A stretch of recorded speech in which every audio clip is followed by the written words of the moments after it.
എല്ലാ കൊച്ചു കൂട്ടുകാർക്കും കിളിക്കൂടിന്റെ ഇന്നത്തെ എപ്പിസോഡിലേക്ക് സ്വാഗതം. കൂട്ടുകാരെ, നിങ്ങളെല്ലാവരും ക്രിസ്മസിന് വേണ്ടി ഒരുങ്ങാൻ തുടങ്ങിയോ? എന്തായാലും കിളിക്കൂട് ക്രിസ്മസിന് വേണ്ടി ഒരുങ്ങാൻ തുടങ്ങി. എങ്കിൽ നമുക്ക് ഒട്ടും വൈകാതെ തന്നെ ഇന്നത്തെ സെഗ്മെന്റുകളെ പരിചയപ്പെട്ടാലോ? ആദ്യത്തെ സെഗ്മെന്റാണ് കൃഷിപാഠം. രണ്ടാമത്തെ സെഗ്മെന്റാണ് കളിമുറ്റം. മൂന്നാമത്തെ സെഗ്മെന്റാണ് അന്നമോളും കാവൽ മാലാഖയും. നാലാമത്തെ സെഗ്മെന്റാണ് ഉണ്ണിക്കഥകൾ. കൂട്ടുകാരെ, എങ്കിൽ നമുക്ക് നമ്മുടെ ആദ്യത്തെ സെഗ്മെന്റിലേക്ക് പോയാലോ? ആദ്യത്തെ സെഗ്മെന്റാണ് കൃഷിപ്പാഠം. ഇന്ന് കൃഷിപ്പാഠത്തിൽ എന്തായിരിക്കും വരാൻ പോകുന്നത്? നമുക്കൊന്ന് കണ്ടു നോക്കാം. കൃഷിപ്പാഠം.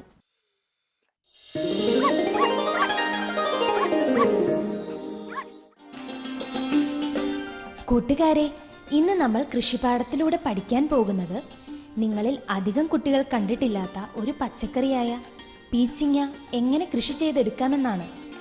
നല്ല കടും പച്ച നിറത്തിൽ ഒരടിയിലധികം നീളം വയ്ക്കുന്ന ഒരു പച്ചക്കറിയാണ് പീച്ചിങ്ങ. പീച്ചിങ്ങ ഉണ്ടാകുന്ന ചെടിയുടെ പേരാണ് പീച്ചിൽ.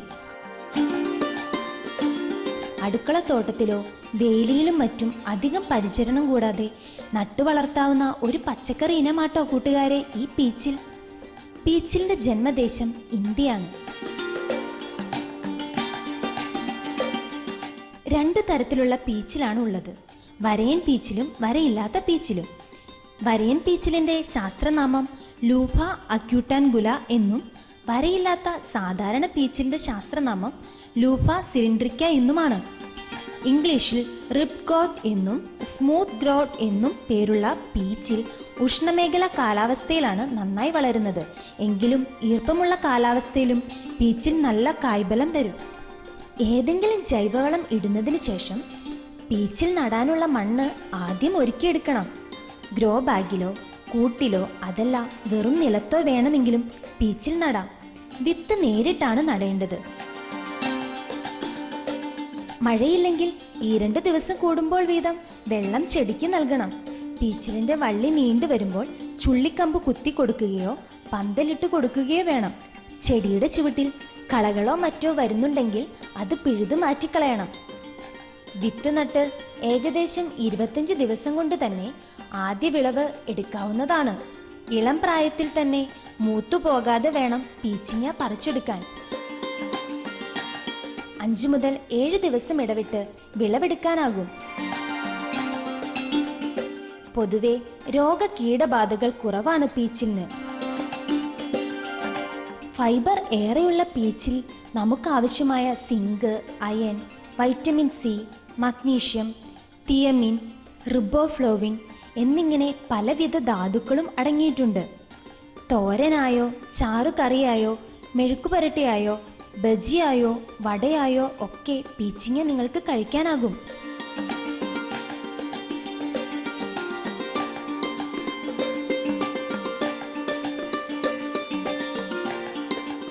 കിളിക്കൂടിന്റെ കൂട്ടുകാർ, പീച്ചിൽ കൃഷി എങ്ങനെ വീട്ടുമുറ്റത്ത് ചെയ്യാനാകുമെന്ന് പഠിച്ചല്ലോ.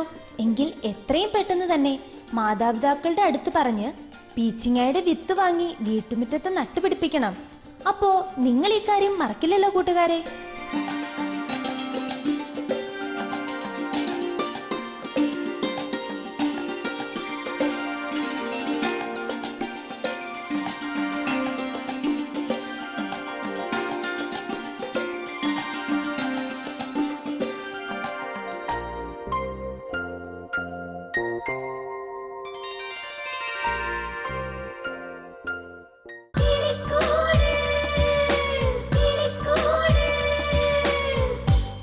കൂട്ടുകാരെ, എങ്കിൽ നമുക്ക് നമ്മുടെ അടുത്ത സെഗ്മെന്റിലേക്ക് പോയാലോ? അടുത്ത സെഗ്മെന്റാണ് കളിമുറ്റം. ഇന്ന് കളിമുറ്റത്തിൽ അനന്യ നമ്മെ എന്തായിരിക്കും പഠിപ്പിക്കാൻ വരുന്നത്? നമുക്കൊന്ന് കണ്ടു നോക്കാം. കളിമുറ്റം.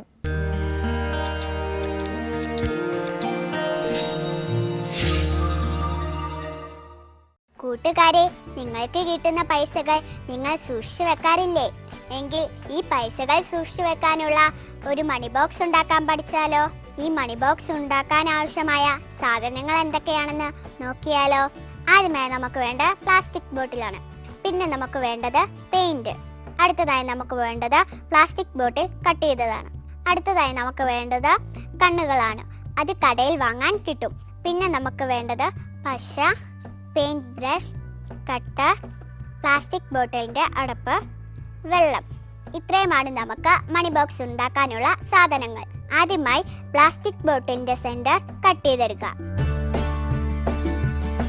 നിങ്ങൾ കൈമുറിയാതെ സൂക്ഷിച്ച് ചെയ്യണേ.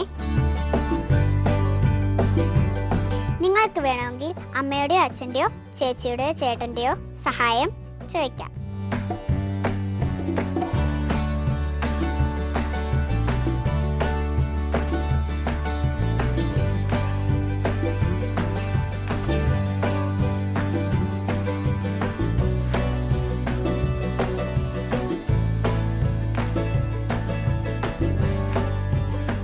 ഇനി നമുക്ക് ഈ ചെറിയ അടപ്പിന്റെ മുകളിൽ വലിയ അടപ്പ് ഒട്ടിക്കാം.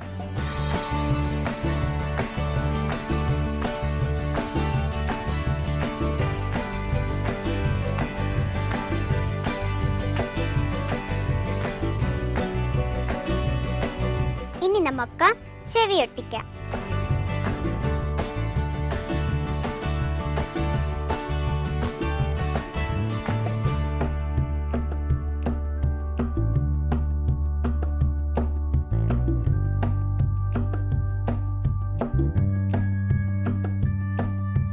ഇനി നമുക്ക് ഈ പ്ലാസ്റ്റിക് ബോട്ടിൽ പെയിന്റ് ചെയ്യാം.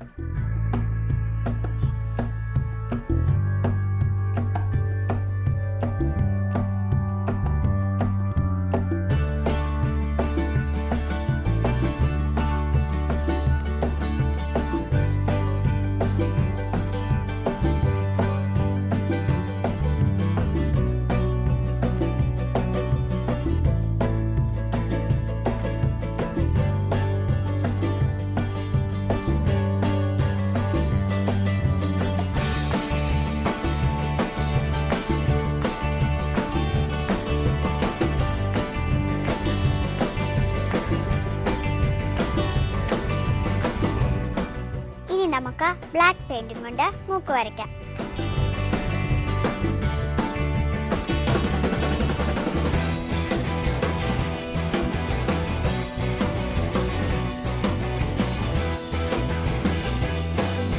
ഇനി നമുക്കിത് ഉണങ്ങാൻ വെക്കാം.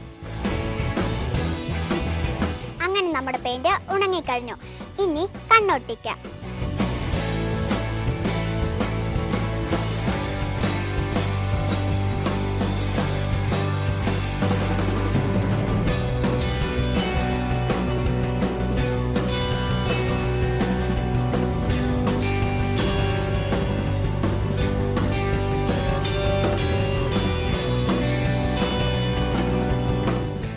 നമ്മുടെ മണി ബോക്സ് റെഡി ആയി കഴിഞ്ഞു.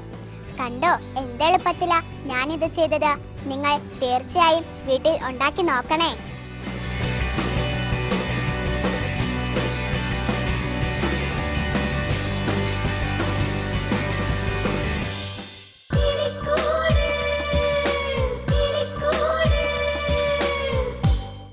കൂട്ടുകാരെ, അനന്യ ഉണ്ടാക്കിയ ക്രാഫ്റ്റ് നിങ്ങൾക്ക് എല്ലാവർക്കും ഇഷ്ടമായല്ലോ. എങ്കിൽ നിങ്ങൾ ഇത് വീട്ടിൽ ചെയ്ത് വീട് ഡെക്കറേറ്റ് ചെയ്യണേ. കൂട്ടുകാരെ, എങ്കിൽ നമുക്ക് നമ്മുടെ അടുത്ത സെഗ്മെന്റിലേക്ക് പോയാലോ. അടുത്ത സെഗ്മെന്റ് ആണ് അന്നമോളും കാവൽമാലാഖയും. ഇന്ന് ഡിസംബർ മാസമായിട്ട് എന്തായിരിക്കും അന്നമോളുടെ സംശയം? നമുക്കൊന്ന് കണ്ടു നോക്കാം. അന്നമോളും കാവൽമാലാഖയും.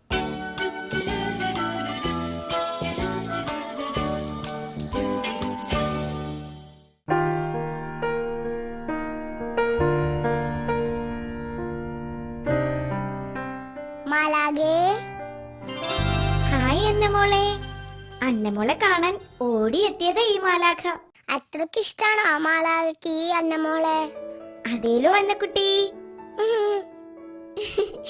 പിന്നെ എന്തായി എന്റെ അന്നമോളുടെ ക്രിസ്തുമസിനായുള്ള ഒരുക്കങ്ങളൊക്കെ? നന്നായിട്ട് പോണു മാലാഖേ.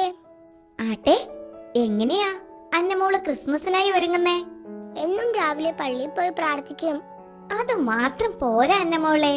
പിന്നെന്തൊക്കെയാ മാലാഖ വേണ്ടത്? എന്നും സുഹൃത ജപങ്ങൾ ചൊല്ലണം, പരോപകാര പ്രവർത്തികൾ ചെയ്യണം.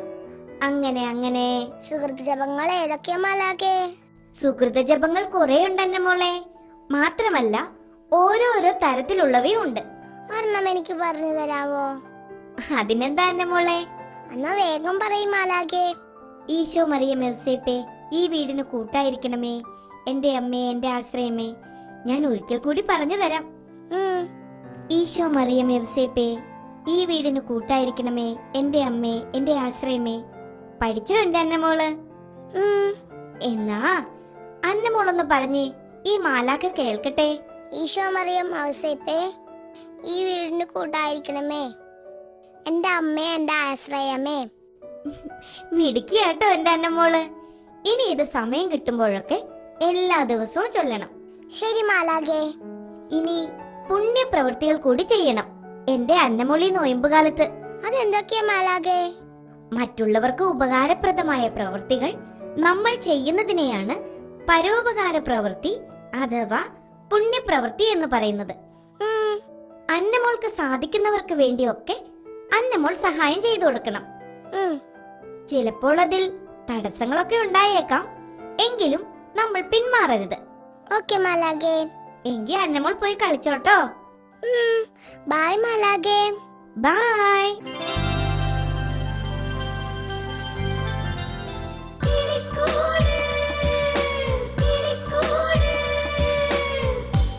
അപ്പൊ ക്രിസ്മസിന് എങ്ങനെയാണ് ഒരുങ്ങേണ്ടതെന്ന് നിങ്ങൾക്ക് എന്തായാലും മനസ്സിലായി കാണുമല്ലോ. അപ്പൊ നിങ്ങൾ എന്തായാലും മാലാഖ പറഞ്ഞ പോലെ ഒരുങ്ങണേ. കൂട്ടുകാരെ, എങ്കിൽ നമുക്കൊരു കഥ കേൾക്കാൻ പോയാലോ? അടുത്ത സെഗ്മെന്റ് ആണ് ഉണ്ണിക്കഥകൾ. ഇന്ന് ഉണ്ണിക്കഥയിൽ ആരായിരിക്കും നമ്മളോട് കഥ പറയാൻ വരുന്നത്? നമുക്കൊന്ന് കണ്ടു നോക്കാം ഉണ്ണിക്കഥകൾ. കൂട്ടുകാരെ, നിങ്ങൾക്ക് കഥ കേൾക്കാൻ ഇഷ്ടമല്ലേ? എന്നാൽ ഞാനൊരു കഥ പറയാം. എന്റെ കഥയുടെ പേര് കള്ളിമുൾ ചെടിയും റോസാപ്പൂവും. ഒരു പൂന്തോട്ടത്തിൽ കുറേയധികം പൂക്കൾ ഉണ്ടായിരുന്നു. അവർ നല്ല സന്തോഷത്തോടെ ജീവിക്കുകയായിരുന്നു. ഒരു ദിവസം അവരുടെ ഇടയിൽ ഒരു ഭംഗിയുള്ള റോസാപ്പൂ വിരിഞ്ഞു. ഹായ്, എന്ത് ഭംഗിയ റോസാപ്പൂവിനെ കാണാൻ, മറ്റു പൂക്കൾ പറഞ്ഞു. ഇത് കേട്ട അഹങ്കാരിയായ റോസാപ്പൂ പറഞ്ഞു, ഞാനാണ് ഈ കാട്ടിലെ ഏറ്റവും ഭംഗിയുള്ള പൂവ്. ഇത് കേട്ട മറ്റു പൂക്കൾ പറഞ്ഞു, എന്താ ഈ കാട്ടിലെ ഏറ്റവും വലിയ ഭംഗിയുള്ള പൂവ് നീയാണെന്നോ? അപ്പോൾ മറ്റു പൂക്കൾക്കൊന്നും ഭംഗിയില്ലെന്നാണോ? അതിന് മറുപടിയായി തോട്ടത്തിൽ നിന്ന് ഒരു കള്ളിമുൾച്ചെടി കാണിച്ചുകൊണ്ട് റോസാപ്പൂ പറഞ്ഞു, ദേ ഈ കള്ളിമുൾച്ചെടി നോക്കൂ, അതിന്റെ ദേഹം നിറയെ മുള്ളാണ്, കാണാൻ ഒരു ഭംഗിയുമില്ല. എന്താ, മുള്ളാണെന്നോ? അപ്പോൾ നിന്റെ ദേഹത്തില്ലേ? മറ്റു പൂക്കൾ പറഞ്ഞു, മുള്ളാണെങ്കിലും ഞാനൊരു ഭംഗിയുള്ള പുഷ്പമാണ്. അഹങ്കാരത്തോടെ റോസാപ്പൂ പറഞ്ഞു. അങ്ങനെ മറ്റു പൂക്കൾ റോസാപ്പൂവിനെ വെറുക്കാൻ തുടങ്ങി. അപ്പോഴും റോസാപ്പൂ കള്ളിമുൾച്ചെടിയെ കളിയാക്കിക്കൊണ്ടേയിരുന്നു. പക്ഷെ ഇതൊന്നും കേട്ടിട്ട് കള്ളിമുൾച്ചെടി ഒരക്ഷരവും മറുപടി പറഞ്ഞില്ല. അങ്ങനെ വസന്തകാലം മാറി വേനൽക്കാലം വന്നെത്തി. റോസാപ്പൂവിന്റെ ഇതോടെല്ലാം കൊഴിയാൻ തുടങ്ങി. റോസാപ്പൂവിന്റെ ഭംഗിയും നശിച്ചു. അങ്ങനെ ഒരു ദിവസം കുറെ കിളികൾ വന്ന് കള്ളിമുൾച്ചെടിയിൽ നിന്ന് തങ്ങളുടെ ചുണ്ടുകളുടെ സഹായത്താൽ കള്ളിമുൾച്ചെടിയിൽ നിന്ന് വെള്ളം കുടിച്ച് സന്തോഷത്തോടെ പറന്നുപോയി. ഇത് കണ്ട് റോസാപ്പൂ എനിക്കും കുറച്ച് വെള്ളം തരുമോ എന്ന് കള്ളിമുൾച്ചെടിയോട് ചോദിച്ചു. കിളികളുടെ സഹായത്താൽ കള്ളിമുൾച്ചെടി റോസാപ്പൂവിന് വെള്ളം കൊടുത്തു. അതിനുശേഷം കള്ളിമുൾച്ചെടി പറഞ്ഞു, ആരെയും കളിയാക്കരുത്. ദൈവം ഓരോരുത്തരെ സൃഷ്ടിച്ചിരിക്കുന്നത് ഓരോ കഴിവുകൾ നൽകിയാണ്. അതിന് നമ്മൾ വില കുറച്ച് കാണരുത്. റോസാപ്പൂ നാണിച്ച് തലകുമ്പിട്ട് നിന്നു. തന്റെ തെറ്റ് റോസാപ്പൂവിന് മനസ്സിലായി. കാട്ടിലെ മറ്റു പൂക്കളോടൊപ്പം സന്തോഷത്തോടെ കഴിയാൻ തുടങ്ങി. കൂട്ടുകാരെ, ഇതിൽ നിന്ന് നിങ്ങൾക്ക് എന്താണ് മനസ്സിലായത്? ദൈവം നമുക്ക് നൽകിയിരിക്കുന്ന കഴിവുകൾ ഉപയോഗിച്ച് മറ്റുള്ളവർക്ക് ദോഷം വരാതെ അവർക്ക് ഉപകാരപ്രദമായി ജീവിക്കണം. അഹങ്കാരം നന്നല്ല. നിങ്ങൾക്കിന്റെ കഥ ഇഷ്ടപ്പെട്ട കൂട്ടുകാരെ, നന്ദി.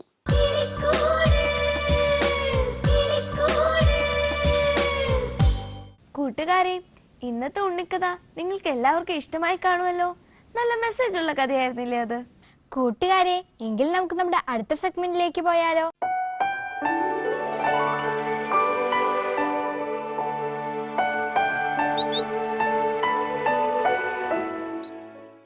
കൂട്ടുകാരെ, എന്റെ പേര് നീർനായ.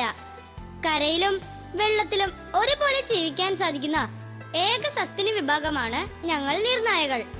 ഇംഗ്ലീഷിൽ ഞങ്ങളുടെ പേര് ഓട്ടർ എന്നാട്ടോ.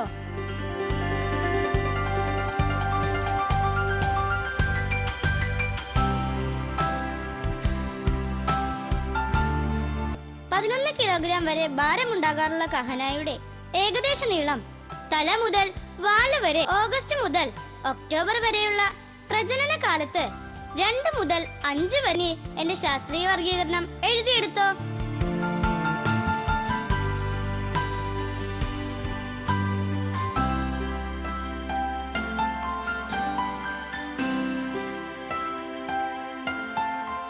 ഇതൊക്കെയാ കൂട്ടുകാരെ ഈ നീർനായയുടെ കഥ.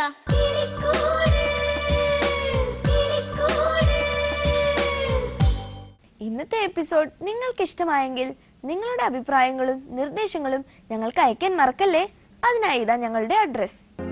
The producer Kilikkoodu, divine vision, divine retreat centre, Muringoor PO, Chalakudy, pin 680309, phone 8606460033, Kilikkoodu gtv@gmail.com. കൂട്ടുകാരെ, നിങ്ങൾക്കെല്ലാവർക്കും ഇന്നത്തെ എപ്പിസോഡ് ഇഷ്ടമായില്ലേ? ഈ ഡിസംബർ മാസത്തിൽ ഒട്ടേറെ പുതുമകളുമായി ഞങ്ങൾ വീണ്ടും വരും. അതുവരേക്കും ബൈ.